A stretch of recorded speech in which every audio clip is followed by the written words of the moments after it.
여러분 달리기 하시기 좋아하십니까? 예, 안 좋아하실 수도 있는데 사람들은 안 좋아할 수도 있습니다. 왜냐하면 날마다 지니까, 날마다 꼴찌하니까. 그래서 우리는 유치원 때부터 줄서기를 하고 유치원 때부터 운동회를 하면 1등, 3등, 1등, 2등, 3등 도장을 받고 공채라는 거 받으려고 열심히 달리지 않습니까? 사람들이 사실 아니오라고 대답하셨지만 걷는 것에 만족하셨다면 여러분 왜 사람이 차를 타고 다니겠습니까? 그렇죠? 걷는 것에 만족하지 않기 때문에 사람들은 자동차를 만들고 오토바이를 만들고 열심히 빨리 가기 위해서 달립니다. 달려야 이길 수 있다고 생각하고 달려야지 어떻게 합니까? 좋은 자리를 차지할 수 있고 빨리 달려가야지 좋은 것을 얻을 수 있습니다. 그래서 사람들은 자동차를 만들어냈고 열심히 달렸습니다. 이 서부 개척 당시에도 그 당시를 이제 서부에 금을 찾아 떠났던 골드러시 시대라고 하지 않습니까? 골드러시. 사람들은 내가 빨리 가야지 금을 먼저 차지할 수 있다라고 하고 마차를 타고 열심히 달려갔던 시대입니다. 요즘에 러시아의 운석이 떨어졌지 않습니까? 러시아의 운석이 떨어져서 한 1000명 정도 사람들이 다쳤는데 뭐 사람들이 1000명 다친 거는 이제 안중에도 없고 사람들이 운석의 조각이 금값의 40배래요. 운석의 조각. 근데 그 운석의 조각을 찾아서 팔겠다고 40배나 되는 금값의 40배나 되는 그 운석 조각을 찾고자 사람들이 열심히 또 찾고 있는 것을 볼 수가 있습니다. 그렇게 사람들은 걷는 것이 답답하니까 뛰려고 빨리 달리려고 자동차도 만들어내고 그래서 인류 역사의 문화를 보면 자동차의 바퀴, 이 동그란 바퀴를 만든 것이 이 아주 인류의 역사를 바꿔놓은 혁신적인 발명이었던 것을 볼 수가 있습니다. 그래서 이 바퀴의 발명과 함께 이 에너지의 효율성을 더 극대화해서 사람들은 어떻게 했습니까? 이 경제학에서 말하는 응축노동이 뭐냐면 프로즌 레이버라고 하는 응축노동인 돈을 세이브할 수 있기 시작되었던 것입니다. 그래서 에너지를 잘 쓰다 보니까 어떻게 해요? 이틀, 3일 걸릴 거를 금방 해가지고 어떻게 합니까? 좋은 것들을 만들어서 팔 수 있게 되고 이런 에너지의 혁신을 통하여서 바퀴의 발명을 통하여서 사람들은 이제 좀 더 편안한 생활을 할 수 있게 되었던 것입니다. 이러한 사람들은 이런 것들 속에서 야 이제 나도 빨리 가야지, 빨리 달려야지, 그래야 남보다 앞설 수 있어, 이길 수 있어 라고 하면서 아닌 것 같지만 저는 사실 우리 김정우 집사님의 대답 아니요라는 대답이 이해가 갑니다. 왜냐하면 우리 모습은요 다 아니었으면 좋겠어요. 좀 빨리 안 달려도 좀 편하게 좀 살았으면 좋겠는데 너무 경쟁이 심하고 너무 힘드니까 나 좀 저렇게 빨리 안 달리고 좀 가만히 있으면 안 되냐. 모든 사람들의 생각이 다 그 생각입니다. 그런데도 보십시오. 세상은 너무나도 빨리 달리고요. 빨리 변해갑니다. 마치 내가 같이 안 달리면 뒤처질 것 같고 그래서 우리는 그렇습니다.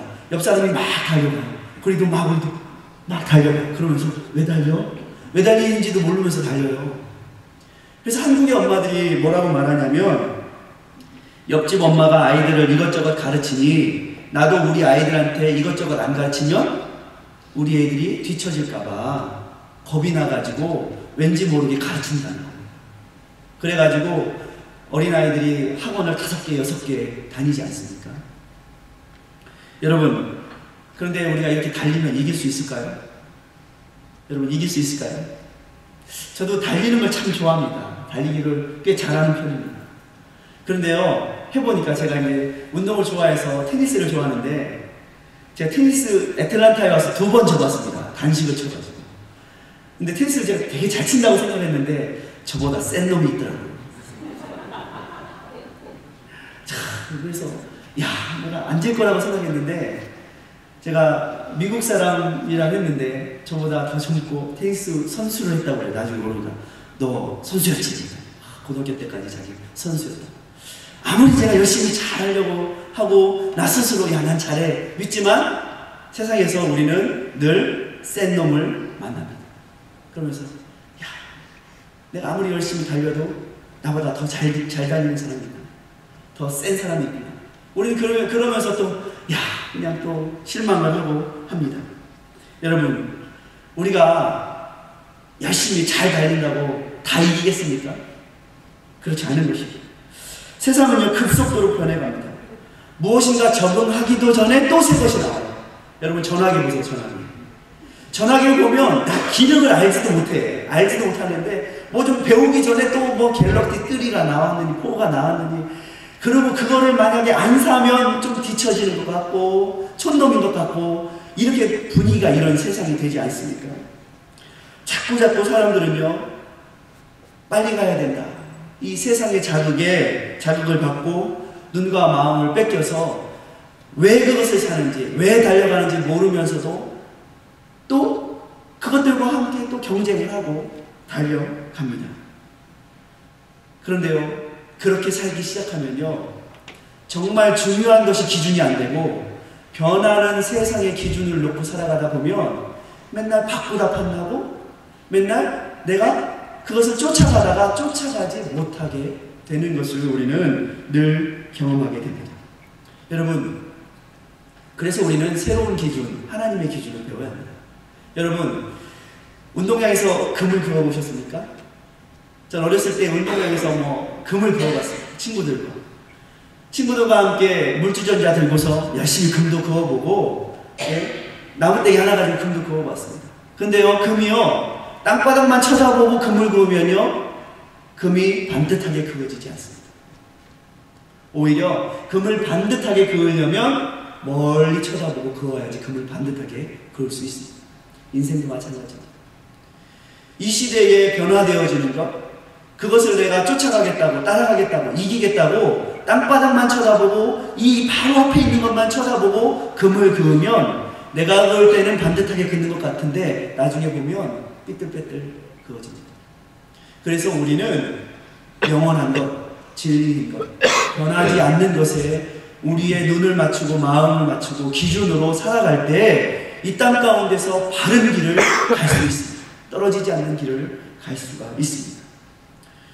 은혜를 나누고자 하는 것입니다. 제가 말씀을 전하기 전에 여러분과 함께 영상 하나를 보기를 원합니다. 우리 영상을 한번 틀어주시겠습니까?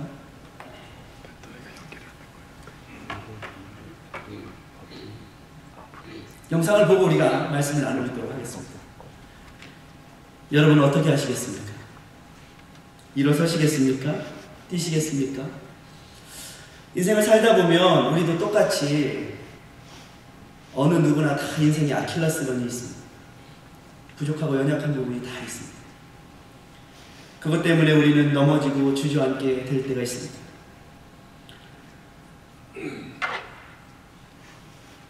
주님은 그런데 우리를 일으켜 세우십니다. 함께 뛰자고 하십니다. 오늘 본문의 말씀은요, 우리의 삶을 믿음의 경주로 비유합니다. 우리 앞에 당한 경주를 경주하며, 어떻게 하면 이 믿음의 경주 가운데 우리가 하나님께서 원하시는 그 면류관을 얻을 수 있을까요? 첫 번째는 이것입니다. 이 경주에서 우리는 혼자가 아니라는 것을 명심하시기를 주의 이름으로 축원합니다. 여러분은 혼자 경주하는 것이 아닙니다. 오늘 말씀해 보니까 구름같이 둘러싼 허다한 증인들이 있으니 이렇게 말씀하고 있습니다. 여러분, 나만이 아닙니다. 이 믿음의 경주는요, 혼자 하는 것이 아니라 믿음의 증인들이 함께 가고 있는 경주입니다. 옆에 있는 분에게 말씀하십시오. 같이 가자. 우리 같이 갑시다. 같이 갑시다. 세상의 경주는 옆에 있는 사람을 이겨야 되고 옆에 있는 사람을 뛰어놔야지 이기는 경주이지만, 주님의 경주는 그 사람을 이겨야 이기는 경주가 아니라 함께 가야지 이길 수 있는 경주가 주님께서 우리에게 가르치시는 경주입니다. 세상은 경쟁에서 이기라고 합니다. 그러나 주님은 너는 너의 연약한 형제와 함께 가라고 말씀하십니다. 우리는 다 연약합니다. 우리는 다 부족합니다. 그렇기 때문에 우리는 서로 도와야 합니다.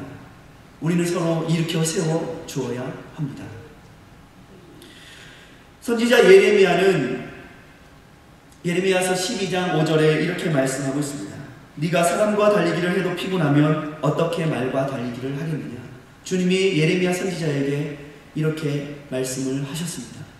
왜 그렇게 말씀하셨냐면 선지자 예레미야의 당시에 모든 사람들은 다 권력자에게 이 세상의 왕에 아첨하고 그것에 한 끼 밥을 위하여서 빌붙어서 사는 사람들이었습니다.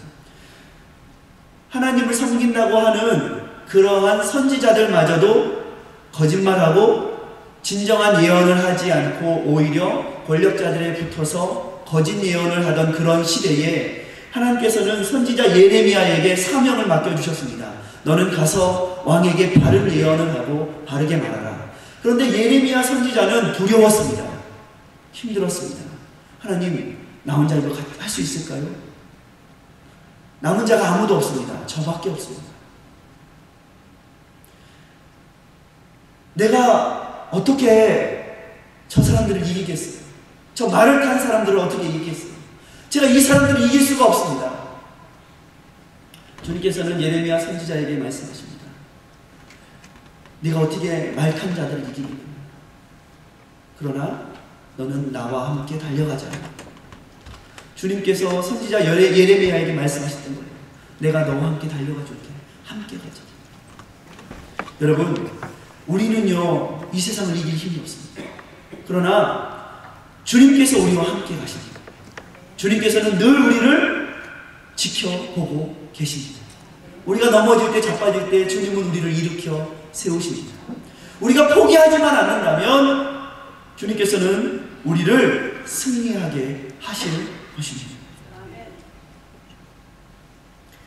내가 과연 이길 수 있을까? 이길 수 있습니다. 주님과 함께 가라. 주님께서는 여러분을 초청하고 계십니다. 나와 함께 달려가자. 할렐루야. 그렇습니다. 믿음의 사람들은 이런 것들을 실감합니다. 그러나 보십시오. 이러한 어려움과 고난이 우리 때만 있었을까요? 오늘 말씀 히브리서 12장을 읽었지만 사실 히브리서 11장에는 수많은 믿음의 허다한 증인들을 기록하고 있는 것이 히브리서 11장입니다. 그래서 히브리서 11장을 우리는 믿음장이라고 말하고 히브리서 오늘 12장을 우리는 소망장이라고 말을 합니다. 노아 할아버지가 젊은 청년 다니엘, 요셉이 고난과 불, 사자의 위협 앞에서도 저들은 주와 함께 달려갔습니다. 그리고 저들은 면류관을 얻었습니다. 그래서 주님께서는 우리에게 말씀하십니다.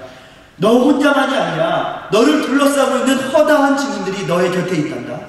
그리고 저 노아 할아버지가 다니엘이, 요셉이 그렇게 열심히 믿음의 길을 달려갔고 저들은 이미 면류관을 받았어. 너희들도 포기하지만 않으면 너희들도 하나님께서 주시는 면류관을 너희들에게 줄 거야. 그러므로 이 세대는요 1등만 기억되는 사회이지만 1등 아니면 아무것도 아니라고 하지만 주님께서는 이 세대의 기준이 아닌 하나님만의 기준으로 우리를 초청하시는 것입니다. 아니야, 세상은 1등만 기억할지 모르지만 나는 나와 함께하는, 그리고 나와 함께 끝까지 포기하지 않는 모든 사람에게 면류관을 준단다. 저는 그런 생각이 듭니다. 오늘 이 영상을 보면서 이 세대는 그렇게 1등만을 기억할지 모르지만 사실 보십시오. 1992년 바르셀로나 올림픽 400m 결승에서 누가 1등을 했게요? 여러분 기억 못하시죠? 그런데 우리는 1등 하지 않았지만 끝까지 완수한, 끝까지 이 달리기를 한 데릭 레이몬드는 기억합니다. 진정한 감동, 사람들에게 진정한 감동을 준 사람은 위기와 절망의 상황에서 포기하지 않은 이 레이몬드였습니다. 그가 포기하지 않았을 때 그것을 지켜보던 모든 사람들이 진정한 감동을 얻고, 그래, 우리도 끝까지 포기하지 말아야 돼 하면서 다 일어나서 박수를 쳐 주었던 것입니다. 두 번째는 이것입니다. 주님께서는 우리 인생에 이 믿음의 경주 가운데 그렇다면 주님과 함께 달려가기 위해서 어떻게 해야 되는가 말씀하십니다. 오늘 말씀에 모든 무거운 것과 얽매이기 쉬운 죄를 벗어버리고 이렇게 말하고 있습니다. 죄는요, 하나님과 나를 가로막는 장애물입니다. 여러분, 경주자는 날마다 자기의 약점과 부족한 것을 보완하려고 노력해야 합니다. 보통 마라톤 선수들이 42.19km를 뛴다고 합니다. 그런데 42.19km를 잘 뛰려면 평소에 70km 정도를 뛰어야 한다고 합니다. 평소에 70km 정도를 잘 뛰어야지 42.19km를 자기 페이스를 잊어버리지 않고 잘 뛸 수 있다고 합니다. 그만큼 연습을 많이 해야 된다는 것입니다. 혹시 여러분 중에 마라톤 선수들 중에 민코 코트 입고 나오신 마라톤 선수 보셨습니까? 거추장스러우면요, 뛸 수가 없어요. 가장 간편하게, 가장 편하게 입고 뛰어야 뛸 수 있습니다. 믿음의 경주는 그러한데 이 시대는요, 인생을요, 어떻게 하냐면 자꾸 보여주고 자꾸 과시해라 라고 말합니다. 그래서 믿음의 경주를 한다는 사람들이 뭐를 합니까? 자꾸 다른 사람들에게 보여주려고 달리기를 해요. 과시하려고 달리기를 해요. 그러다 보니까 진짜 해야 할 믿음의 경주를 잘 못하고 맙니다. 혹시라도 우리 가운데 우리를 얽어매고 있는 잘못된 죄의 습관들, 우리가 거추장스럽게 걸치고 있는 잘못된 무엇인가가 있다면 이 시간에 어떻게 합니까? 내어놓아야 합니다. 벗어 던져야 합니다. 그래야지 뛸 수 있습니다. 주님께서 우리에게 맡겨주신 그 사명, 그 목적을 위해서 거추장스러운 것들을 내어 던질 때 이 세상에 보여지고 이 세상에 내가 인정받고 싶은 그런 경쟁의식, 비교의식, 다른 사람들, 옆 사람 보느라고 비판하고 정죄하는 그러한 모든 생각들을 하나님 앞에 내어놓을 때 우리는 하나님께서 주신 그 선명한 목적과 기준을 가지고 열심히 달릴 수 있는 것입니다. 그러므로 저와 여러분은 이제 얽매이기 쉬운 것, 죄 벗어버리시기를 주의 이름으로 축원합니다. 경계하는 자는요, 법대로 경계해야 된다고 디모데후서 2장 5절에 말씀하고 있습니다. 법대로 경계할 때 면류관을 얻을 것입니다. 그렇다면 주님의 경기의 법은 무엇입니까? 주님의 경기의 법은 세상의 경쟁의 법이 아니라는 거예요. 세상은 1등 해야 되고 금메달, 은메달, 동메달 따야 되지만 하나님께서 우리에게 주시는 경주의 법은 그것이 아니라 나에게 맡겨주신 그 달란트대로 최선을 다하라 라는 것이 주님의 경주법입니다. 성경 말씀에 1달란트 받은 사람이 있었습니다. 2달란트 받은 사람도 있었고요, 5달란트 받은 사람이 있었습니다. 왜 하나님께서 셋돈 아니면 랩돈 이 돈의 단위를 쓰지 않고 달란트의 단위를 쓰셨냐면, 달란트는 굉장히 큰 이 정도의 단위입니다. 그렇다면 하나님께서 1억 불 여러분 주시면 큰 거 아닙니까? 2억 불 큰 거 아닙니까? 큰 거라는 거예요. 큰 거. 충분히 주셨다는 거예요. 충분히 주셨는데 2달란트, 5달란트 받은 사람들은 받은 대로 열심히 일해서 남겼는데 1달란트, 하나님이 충분히 주셨는데 1달란트 받은 사람은 2달란트 받은 사람 보고 왜 저 사람은 2달란트야? 왜 저 사람은 5달란트야? 이런 비교의식에 빠져서 하나님께서 주신 달란트를 어떻게 했습니까? 땅에 묻어두었어요. 그리고 주님께서는 그에게 악하고 게으른 종이라고 말씀하셨다는 거예요.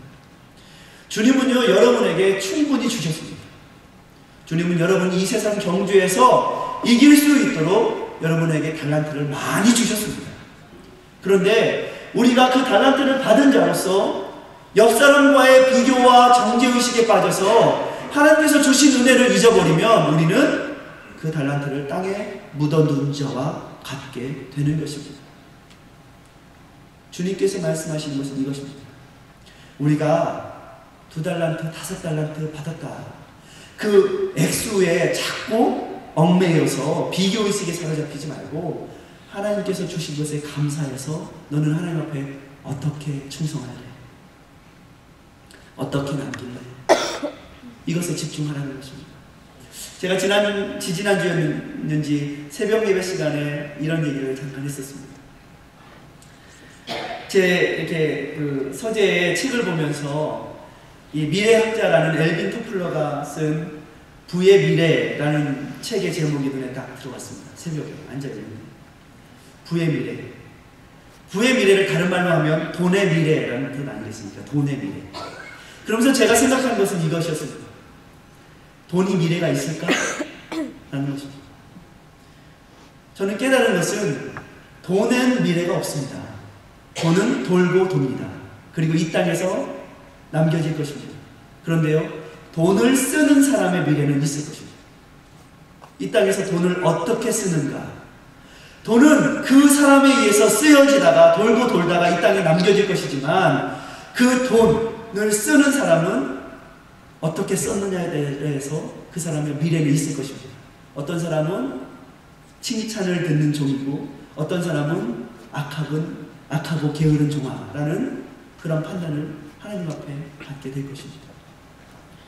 우리가 주님 앞에 경기할 때 하나님께서 나에게 주신 그 달란트를 생각하면, 그 은혜를 생각하면 우리는 어떻게 합니까? 열심히 끝까지 최선을 다해서 달릴 수 있는 것입니다. 그런 의미에서 보면 저는 종종 이런 생각을 합니다. 하나님의 계산법은, 하나님의 상주심은 이 땅에서 올림픽이 아닌, 여러분 올림픽 하기 전에 먼저 하는 올림픽이 있습니다. 무슨 올림픽인지 아세요? 장애인 올림픽입니다. 프레올림픽이라고도 하죠. 장애인 올림픽은요, 시상식이 좀 색다릅니다. 장애인 올림픽에서는요, 시상식을 어떻게 하냐면, 이번에 평창에서도 그런 시상식을 하지 않았습니까? 완주를 한 사람은 모든 사람을 다 시상대 위에 올라오게 합니다. 그리고요, 다 같이 그 사람들에게 박수를 쳐줍니다. 그 시상식을 제가 보면서 그런 생각을 했습니다. 하나님께서도 우리를 그렇게 하시지 않을까? 1등 했다고만 시상대에 올려주시지 않고 끝까지 완주하고 최선을 다했으면 우리를 시상대 위에 올려주시고 우리에게 잘했다, 총생된 종아 하고 박수를 쳐주시겠구나 하는 생각을 해보았습니다. 저도 어떻게 보면 장애인이에요. 그래서 제가 하고 있는 지금 이 경주는 어떻게 보면 부족하지만, 연약하지만 그래도 그 부족함을 이겨내면서 끝까지 달려가겠다는 경주다라는 생각을 합니다. 벌써 제가 안경을 쓰지 않았습니다. 장애인이에요, 제가. 예? 그래서 하나님이 우리를 다 그 시상대 위에 올려 세워주실 것입니다. 여러분, 다 부족합니다. 다 연약해요. 우리가 아무리 똑똑하고 잘나고 잘하지만, 저도 그러지 않습니까? 세상에서 살다 보면 더 센 놈을 만난다니까요. 그렇다면 그 센 놈을 만났다고 포기하겠습니까? 아니에요. 경기는 계속 되어져야 합니다. 마지막 세 번째는 이것입니다. 그렇다면 우리가 승리할 수 있는 비결이 있습니다. 무엇입니까? 오늘 주님께서 말씀하세요. 믿음의 주요 또 온전케 하시는 이인 예수를 바라보자. 여러분, 예수님을 바라보십시오. 주님께서 우리를 온전케 하십니다. 내 자신이 아니라 주님이 우리를 온전케 하시기 때문에 우리는 이 경주를 달려갈 수 있습니다. 십자가를 우리는 질 수 있는 것입니다. 어렵죠, 힘들죠.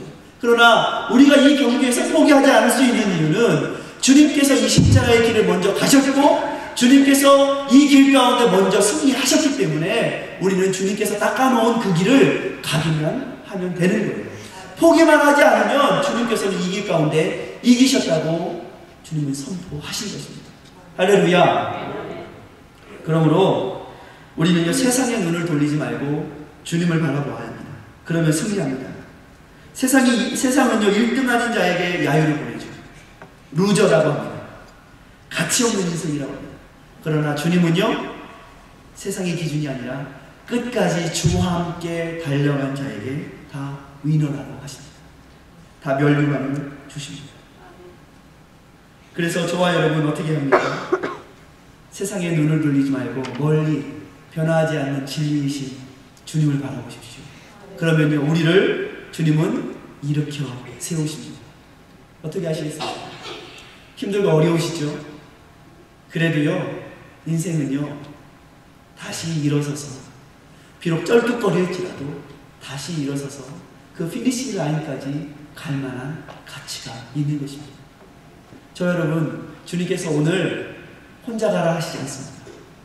우리 다 같이 따라서 해봅시다. 주와 함께 달려갑시다. 그렇습니다. 저와 여러분, 주님께서 여러분과 함께 달려가실 것입니다. 여러분, 모래 위의 발자국 이야기 아시죠? 어떤 사람이요, 주님과 동행을 했어요. 모래 위의 발자국이 주님의 발자국, 그 사람의 발자국이 늘 남았어요. 근데 어느 날 정말 이 사람이 힘들고 어려운 일을 만났는데 모래 위의 발자국을 보니까 발자국이 하나밖에 없는 거예요. 주님한테 화가 났어요. 나 힘들어 죽겠는데 주님 어디 가셨지? 어떻게 된 거냐고. 정말 나 힘들고 어려울 때 주님 나 혼자 내버려두시고 어떻게 된 거냐고. 근데 주님이 말씀하셨어요. 네가 힘들고 어려울 때 사실은 내가 너를 업고 갔다. 주님께서는요, 우리에게 오셔서 우리를 가장 힘들고 어려울 때 업고 가시는 주님이십니다. 이것을 믿으면 우리가 용기 있게 세상 속에서 낙심하지 않고 인내할 수 있습니다. 끝까지 인내하십시오. 끝까지 달려가십시오. 주님께서 여러분을 의의 멸류관, 생명의 멸류관으로 잘했다, 착하고 충성된 종아 칭찬하실 것입니다. 기도하겠습니다.